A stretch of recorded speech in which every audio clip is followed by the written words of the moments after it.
I'm going to show you how to change your Larktale Crossover Stroller Wagon from wagon mode back into stroller mode.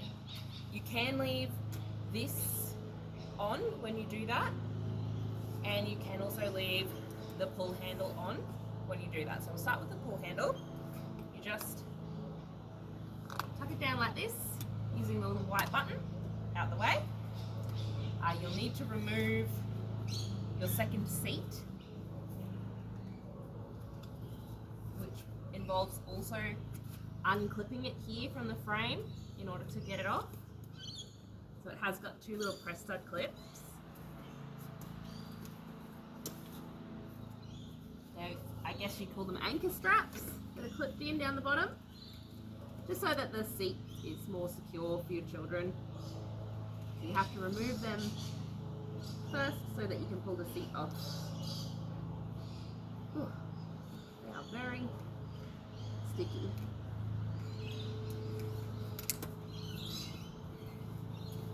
So once you got all the clips out, yep, you got your second seat.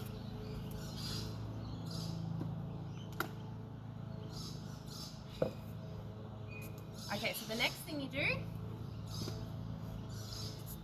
is there's a push here, a little white button. Actually, no, I'm ahead of myself.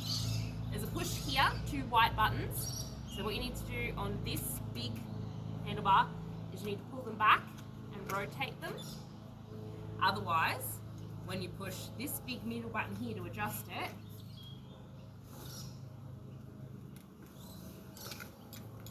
like that, these would be locked in and you wouldn't be able to move it. So it'll pull up, and as you can see, this push bar for wagon mode can actually stay on when it's in stroller mode. So if you're tall like me, that's great because you've got an extra high handle. Okay, so now there's a little bit of fiddly stuff to do here to secure the seat properly again for stroller mode. Your belly bar's in the right spot, but your seat has to be changed. So you have to unzip it inside. Sorry, you have to unclip it inside. And then you have to zip it back up. So I feel like I'm turning this around a lot just to try and show you. So in here, there's a lot of zips. And there's also some Velcro. So get it off the Velcro. And there's a zip here at the back as well. I might actually show you the seat, it'll be easier to understand that way.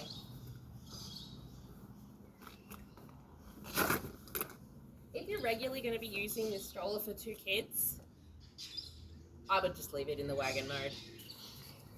So you can see all around this seat, the main seat, there's zips. So when it's in wagon mode, this Velcro and this zip and this little anchor clip are what you use. And when it's in stroller mode, you have to zip the entire thing onto your base carriage fabric. I'm going to do that now.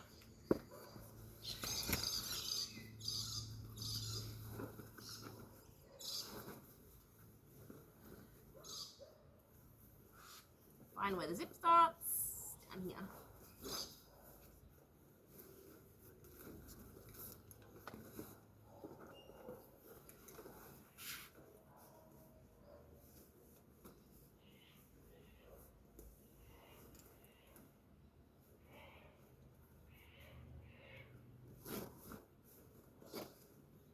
And there's a little fabric cover around your seat that will cover the zip when it's zipped into your wagon frame like this.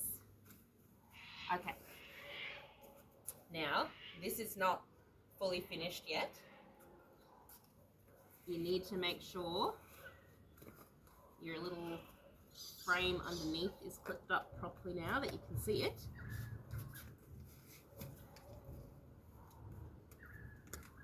And we're going to turn this again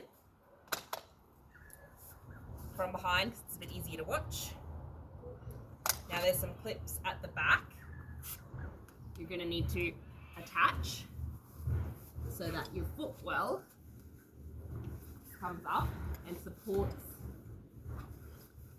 your child in this pram in the stroller mode. So you'll see under here there's some clips, and you'll see here that you have the male end that the female end clips into. Do that on both sides.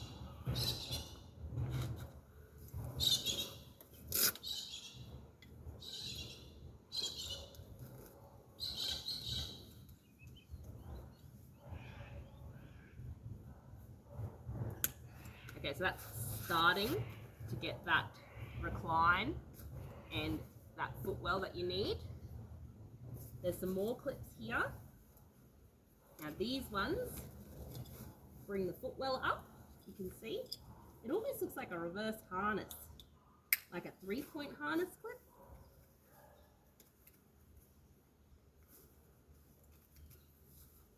Just go on the other side to find it. But you will need to make sure all 5 of these clips are in place. There it is. So that the child sitting in here in stroller mode is supported for the full weight limit.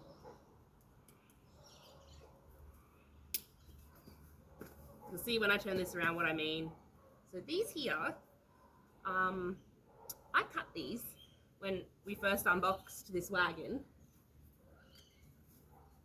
because without cutting that, you couldn't convert it into wagon mode. I'm not sure what it's like with the USA models, but with the Australian models, it seems like there's a few extra clips and a few extra safety features, like the red brake and the hand strap. Okay, see, now you've got this space under here to be storing things.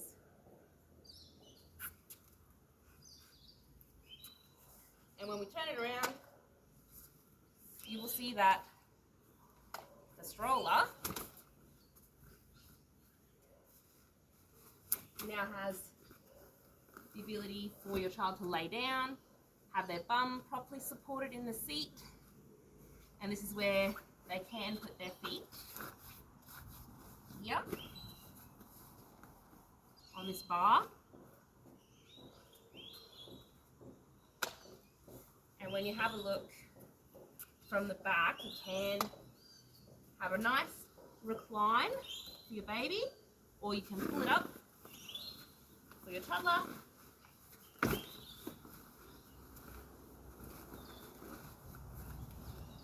And they can sit in there.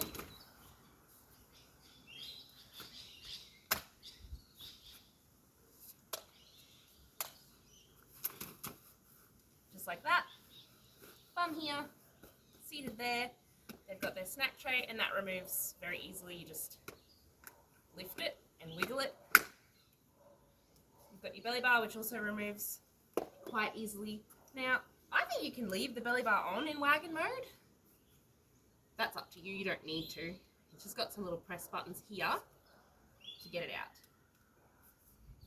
Pretty much everything that looks like a white button on this stroller is how you convert it. Just like that. Pop it back in. It does, you can just unclip it on one side if you're going to move it so that your child can be taken out of their harness easily. There is Velcro here on this canopy that attaches to the wagon carriage fabric, and I did forget about that before. If it's not a super sunny day where you are, you can zip up the back of this. You don't have to have it as a full canopy. It has still got a little peekaboo mesh window there. So I'll just put the brake on. Now, you don't have to have this wagon push bar. It's an optional extra. Like I said, it's great if you're tall like me for using this. But to remove it, there's just a button here that you press. It's a little silver clip button. You've got to push it in very hard, get it to release, and then do the same on the other side. You push it in really hard. So now I have a big enough car that I don't need to remove this to fit it in my car folded down. But most people, I imagine, are going to need to remove this extra to fit it in their car folded down. So I think if you're using it in stroller mode and you're not going to be converting it to wagon mode, leave this at home.